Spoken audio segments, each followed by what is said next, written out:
Hello guys, my name is Akhilesh Upadhyay. बच्चों, आज हम लोग 11th का टॉपिक पढ़ेंगे फिजिक्स में work power energy. Work power energy हम लोग चैप्टर पढ़ रहे हैं। इसमें फर्स्ट टॉपिक हम लोग देखेंगे वर्क। तो व्हाट इज वर्क? वर्क होता क्या है?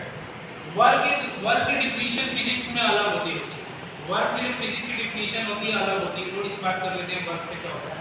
जैसे मान लो आप लोग क्लासरूम में बैठे हो, तो क्लासरूम में आप बैठे बैठे कितने ही घंटे पढ़ाई कर लो, मान लो 10 घंटे सुबह से शाम तक आपने पढ़ लिया, कितना हो पढ़ाई कर लिया, लेकिन अकॉर्डिंग टू फिजिक्स ये आपने कोई वर्क नहीं किया।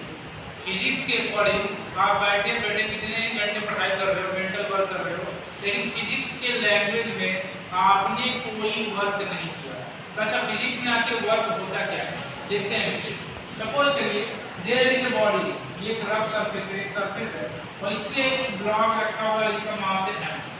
तो ये बच्चों, ये ब्लॉक इस सरफेस पे रखा हुआ है, इसका मास है m और हमने इस पे क्या किया, एक रस्सी बांध दिया इसे थीटा एंगल में, हॉरिजॉन्टल से थीटा एंगल बनाते हुए एक रस्सी बांध के इस पे हमने फोर्स F लगा दिया। ऐसे जब बांध के रस्सी बांध के इस ब्लॉक को हम लोग खींचेंगे तो ये ब्लॉक क्या होगा बच्चे, डिस्प्लेस हो जाएगा। सपोज करते हैं ब्लॉक कहाँ आ गया, डिस्प्लेस होते होते यहाँ ब्लॉक आ गया और इसका डिस्प्लेसमेंट यहाँ से यहाँ कितना हो गया, मान लेते हैं इसका डिस्प्लेसमेंट होगा डी, टोटल का डिस्प्लेसमेंट होगा डी।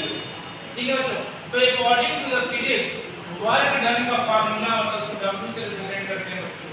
इस वर्क डन का फार्मूला होता है F dot ds, F dot ds, यानी force vector quantity, force is vector quantity, displacement is also vector quantity. इन दोनों का डॉट प्रोडक्ट लेते हैं और डॉट प्रोडक्ट हटाएंगे तो क्या आ जाएगा, F ds cos theta, F ds cos theta.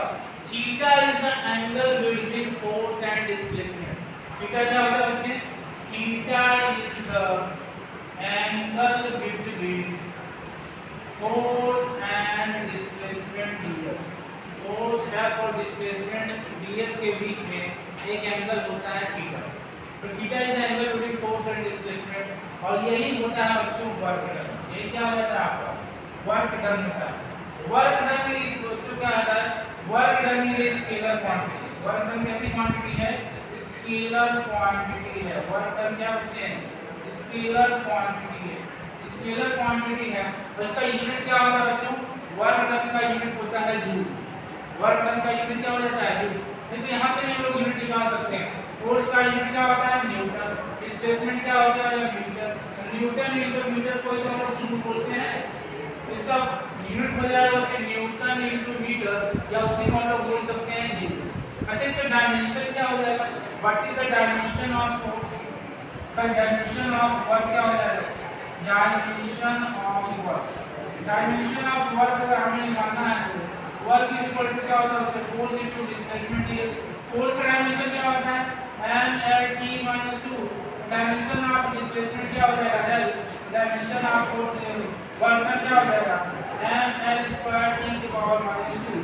यही डायमेंशन एनर्जी का भी डायमेंशन होता है।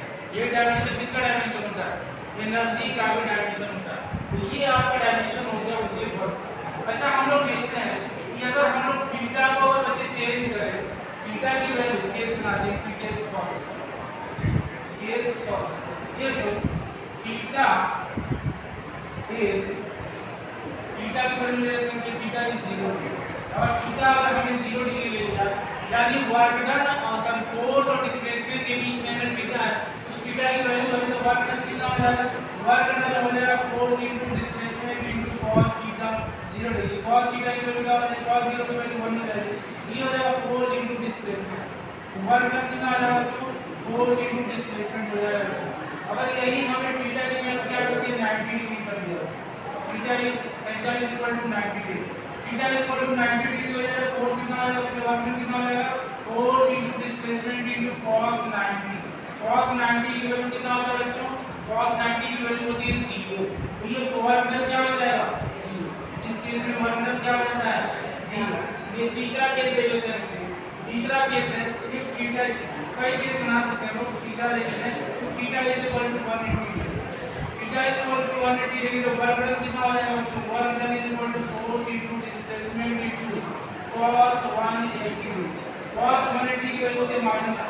यहाँ पे वर्क डन आ जाएगा तो minus F dot F into 0।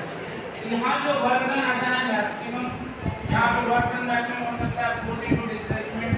यहाँ पे वर्क डन आ जाएगा 0, यहाँ पे वर्क डन क्या आ जाएगा 0, और यहाँ पे वर्क डन आ जाएगा मिनिमम वर्क डन होगा माइनस एफ इंटू 0। ठीक है बच्चों, तो ये आपका क्या हो गया वर्क डन। ठीक है बच्चों, वर्क डन क्या देखिए, मान लीजिए बच्चों force is our this next concept है बच्चे, if force F is constant, if force F is equal to constant है बच्चों, तो हम लोग वर्क डन क्या करते हैं, इफ फोर्स इज कांस्टेंट तो work done W is equal to F dot ds नहीं करते हैं, F डॉट ds और फोर्स कांस्टेंट है, फोर्स हमने बाहर निकाल लिया और ds को इंटीग्रेट कर देंगे तो क्या हो जाएगा, इनके इसके बीच में एंगल देखेंगे cos थीटा हो जाएगा। तो ये हमारा वर्क डन का फार्मूला बन जाता है जब फोर्स क्या हो कांस्टेंट और कांस्टेंट को रिलेशन से बाहर ला लेते हैं, और ये हमारा बन जाता है वर्क डन।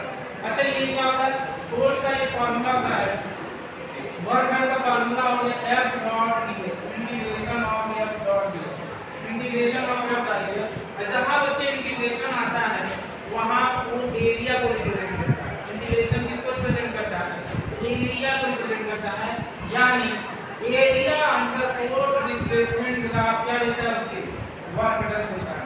मान लीजिए बच्चे फोर्स का फोर्स एक्सिस है और ये डिस्प्लेसमेंट एक्सिस है, तो इसके अंदर जो भी ग्राफ बनेगा, इसे ग्राफ बनेगा तो यहाँ से लेके यहाँ तक में यहाँ S1 का यहाँ S2 का area under force displacement graph क्या देता है बच्चों, area under force displacement graph, area under force displacement graph देता है वर्क डन देता है, वर्क डन देता है,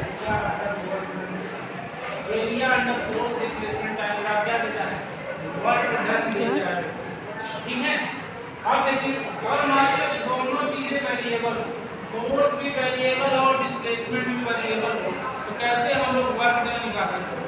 ठीक है, 10 मिनट तक ही करना है, 10 मिनट अभी कितना होगा